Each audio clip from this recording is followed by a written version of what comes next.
and Kellen Moore is an aggressive play caller, and you got all these weapons offensively, they've got to go into this season thinking they're going to have a very successful year scoring the football.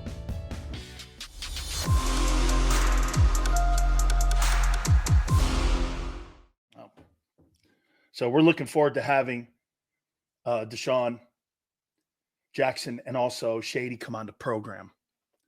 Guy that played for him and also covered him is our dear friend, and we don't thank him enough. Let's bring Garry Cobb in. G. Cobb, I want to thank you, man, personally for, and I don't thank you enough for always finding time for me. And you know how much you mean to me since I was a little kid. And to have you do this from your, on a day-to-day basis, always finding time, never saying no. I mean, thank you very much for your time and for everything that you do for the program, because you've helped build it to now get this. Here are the people who have responded to the program. Over the weekend, Shady McCoy responded to me saying something about a guy that wrote that column on Deshaun Jackson. I guess they did a podcast, and his comments were, thank you, 100%. Much respect to you, Dan Cilio. Thank you for doing that. It means a lot to us.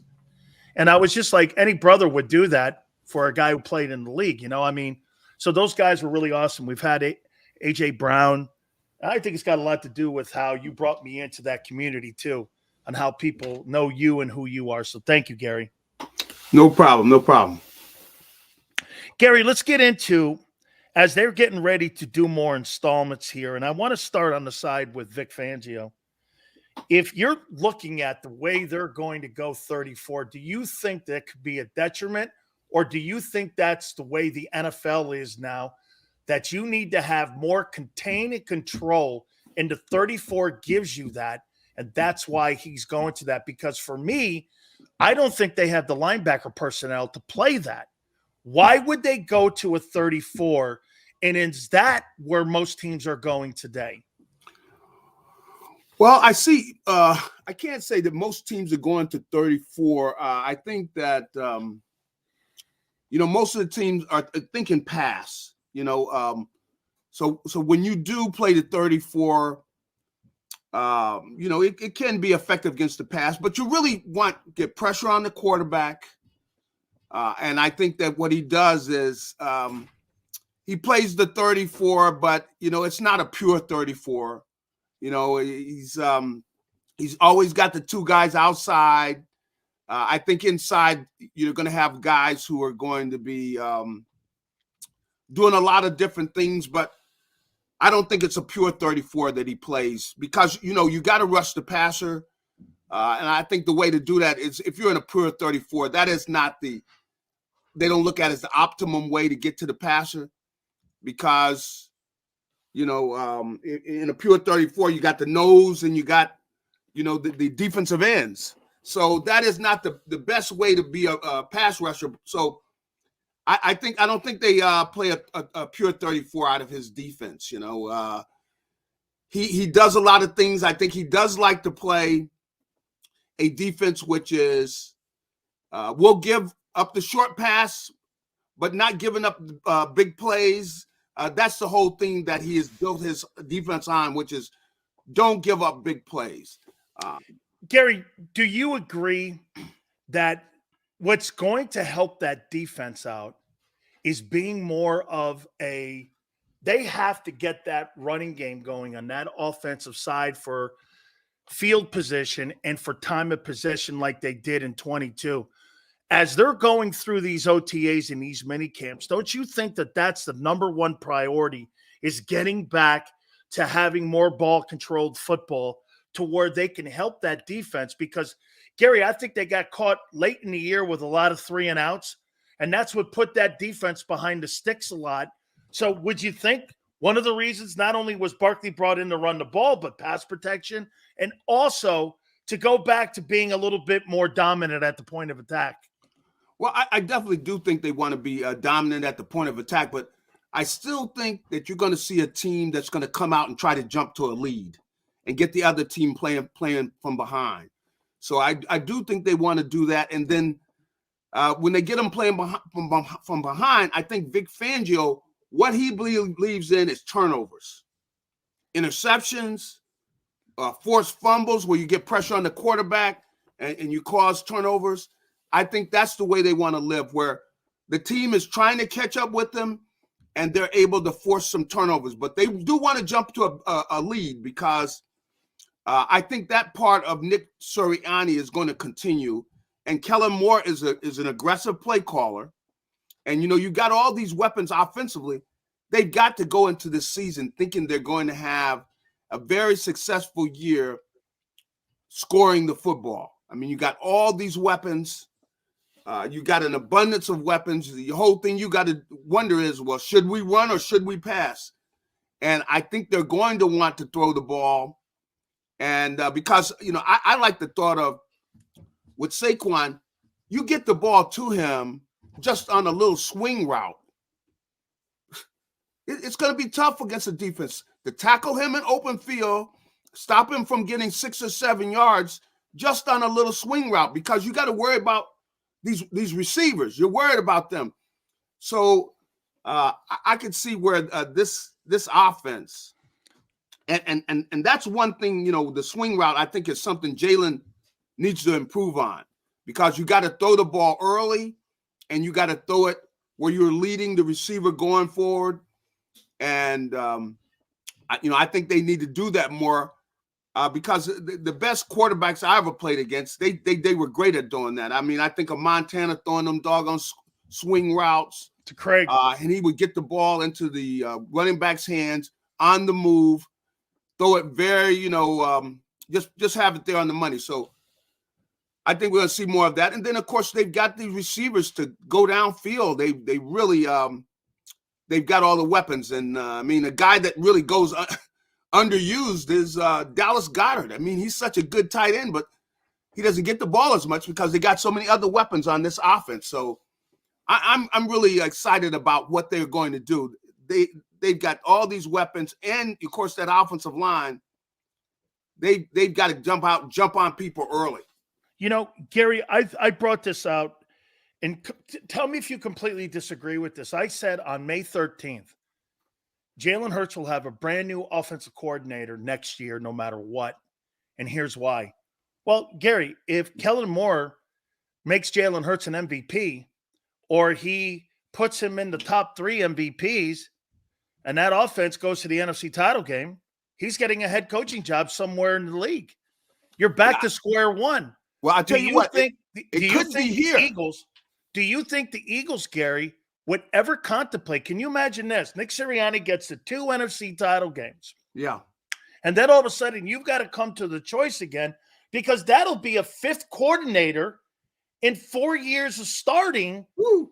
If you let him walk out the building like you did Shane Steichen. Uh-huh. Now, I'm getting ahead of everything, but everyone's with the assumption that he's going to turn this thing around. Well, if that's the case, he's not the head coach unless you make one really tough call, and that's admitting that you were wrong on firing of Doug Peterson. So how could you see that scenario playing out? Do you think they would just let Kellen walk out and start from scratch again and do exactly what Hurts has been talking about, not having stability at the coordinating position? How do you think they would handle that? I tell you, that's really a tough decision, boy. Because, if anything, some of the things they've done, they really haven't shown confidence in Nick Sirianni. So if they do get him, they haven't shown confidence in him that he's no longer really the offensive coordinator or the controller of the offense. That's really Kellen Moore's job. He's really a guy who they've shown, well, we believe in him. So if anything, I'm saying that they have an outstanding year, Kellen Moore might become the head coach. Boy, that's quite a, to think about exactly what they do there. But I will lean that way because I don't think they've shown confidence in Nick, with the way so that you'd they fire a guy. And by the way, I agree with you. They would fire a guy because they see, to me, look, Garry, look at the NFC. You got Kyle Shanahan and Purdy. You've got LaFleur and Love. You've got like Detroit's going to have to go through this because that guy's going to get a head coaching job. Dan Campbell's not the play caller That's up right. there. That guy would turn down a couple gigs. He turned down the Washington job. Dak Prescott has Mike McCarthy. The majority of all the really talented teams, Andy Reid, Mahomes, what have you, to me, that's a fail-safe to protect your organization from not having to go through turnover. And, you know, Chris Long, I got this from him, actually. He's the guy that said, hey, man, the moccasins on the wall for him. Until they rectify that, that's what the Eagles are looking for. They're looking for a play-calling head football coach that could stop this revolving door. I mean, that's going to be something to watch and see how this thing evolves, because the better he does makes that situation even tougher. But I, you know, I have even more confidence after thinking about it that they would give Kellen Moore the job, because if he has a great year, you don't want him to leave. You'd rather have Sirianni leave than Moore. If he has a great year with this offense, you want him to stay here. You want him to continue it. If he and Jalen got a good, you know, they work well together. They have a big year. He's the guy you would rather have stay here rather than Sirianni, because you've already shown you don't have confidence in Sirianni and what he's done with the team offensively. After all, he was there last year when they were going down the tubes at the end of the season. Sirianni was right there. So I would say that there's if this team does well, there's a good chance that Moore becomes the head coach. Do you think that Nick is on a short leash if this team gets out to a 2-2 start? I do. I think that I think he would. I think he would probably feel that. Laurie's way. never done that, right? Right, Gary? He's never done that in his entire 31 years owning the team, where it like the first month and a half or 2 months into a season, he's blown a guy out. Has he? I don't. No, think he's never done that quick. No, he's never done that. No. And so I don't think he would do that. But I think that he has shown, you know, through the way they have treated Nick and after, especially after last year, with the fact that they have not shown confidence in his knowledge and his decision making on the offense. They don't like, the way he did everything last year. They didn't approve of it, and that's why they went out. They got Kellen Moore, who's a young offensive coordinator, and they believe that he's got the answers. And if he indeed does have the answers and they have a big year offensively, I see him in position to be able to move in and take that job. Because if they don't, you said it, he's going to be going somewhere else. They're going to be working against him. And especially if he comes in and he's got a good relationship with Jalen and this offense is rolling, you don't want that to stop. You're going, hey, look, Nick, hey, we appreciate you, but Kellen, you're our new head coach. I'll tell you what, you and me should have went back to our families and told us that you had us way too early, because Jared Goff just got 4 years, $212 million. Jared Goff is making more money than Patrick Mahomes now. He's making $50 million plus a year over the next 4 years. 4 years Detroit just signed him to.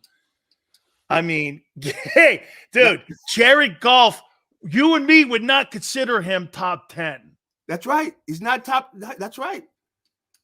This is just amazing. But I have just tried to not get worked up about these salaries anymore. But because, hey, we tried to put these guys in position to be able to do this. This is what we wanted, which is the league is blooming. The league is just blowing up with the way they're doing and everything. So we wanted the guys to get their share of the money. And you know what? If the league is doing great, the people that should get the money should be the players. They should. How about just decent health care? I know that's. Yeah, you're right. What about just decent? Hey, I just want to be able to get a prescription card, dude. I'm not talking about the guy's money.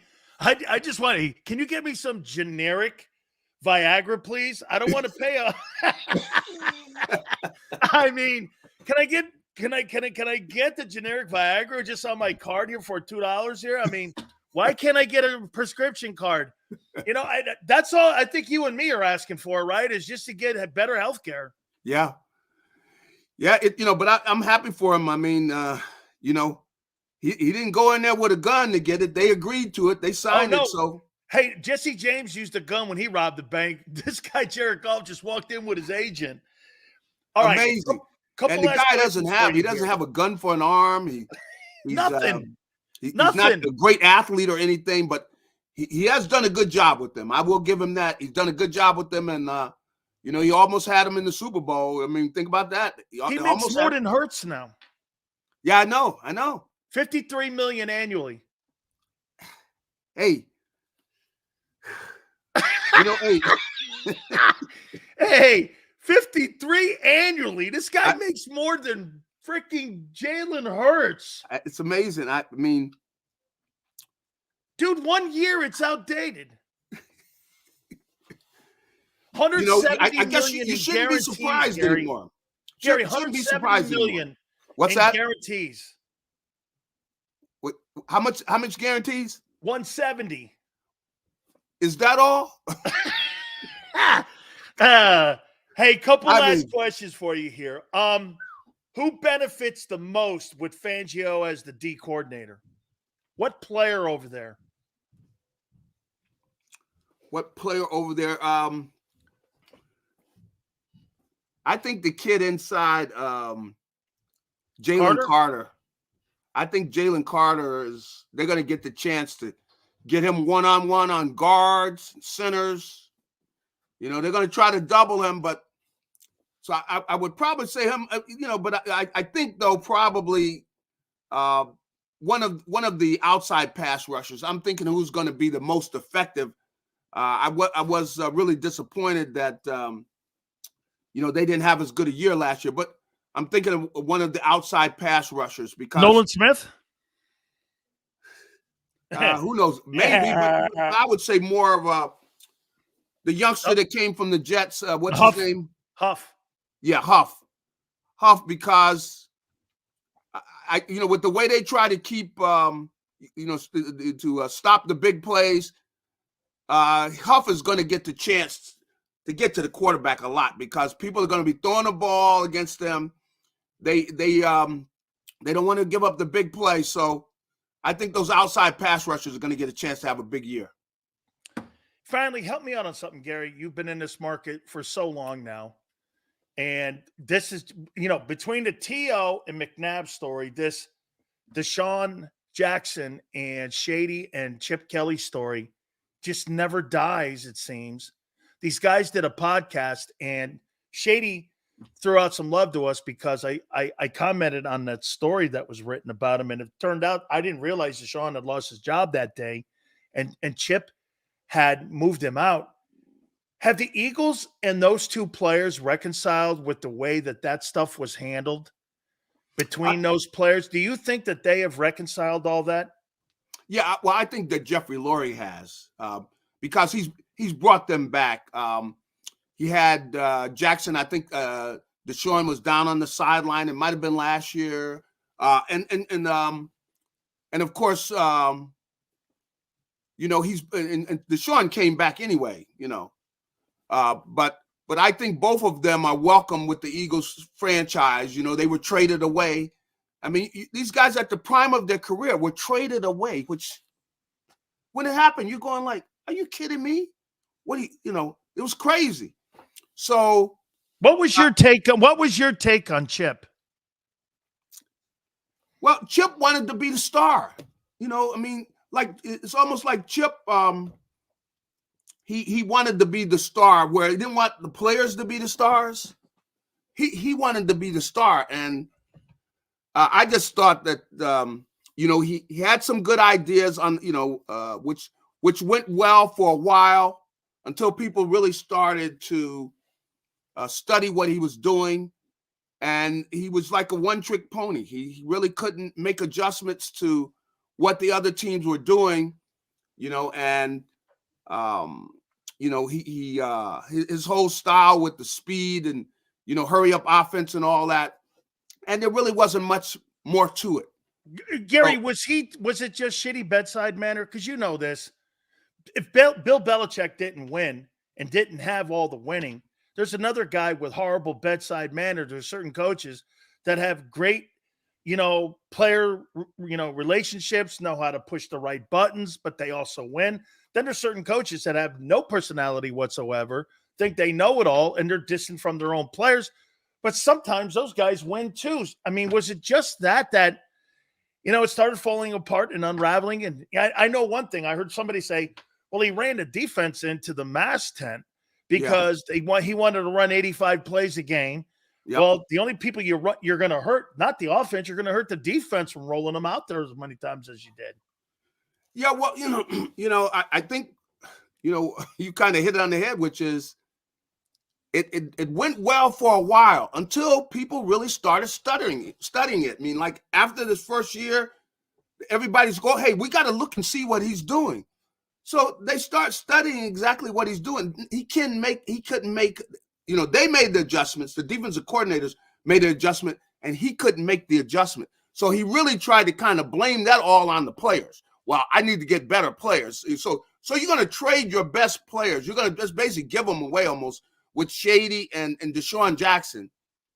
It just made no sense, and he really didn't have a counter. So really the depth of his that offensive system that he had, there's no depth to it. Now, you could work it in college where they don't get as much chance to really sit down and study you and study your players and everything.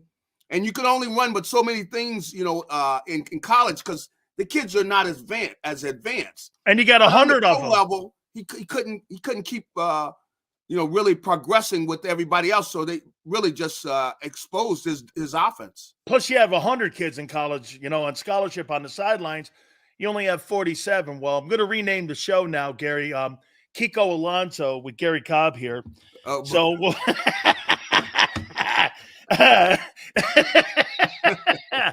hey, man, I appreciate you doing this, Gary. And I really meant that, man. Thank you so much, brother. I appreciate you always finding time for me, man. Thank you very much. Hey, have a great one. All right, buddy. You got it. Gary Cobb. That's right, man. Fox 29. Make sure you check him out. Yeah, Big Sills changes his name to Kiko Alonso. This segment brought to you by Kiko Alonso.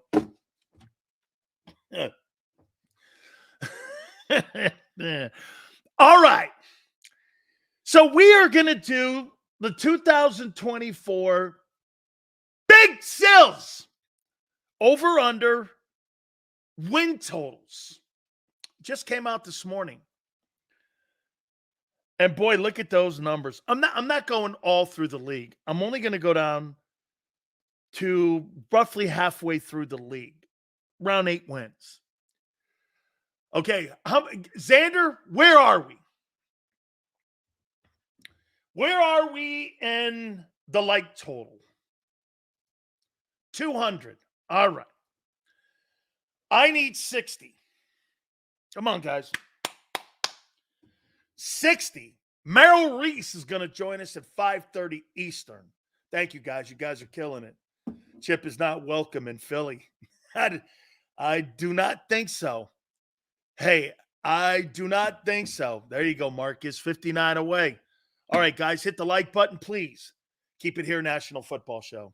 If you missed any of today's show on the JAKIB Media channel, listen to the podcast on your way home. Available on YouTube, Apple, and Spotify.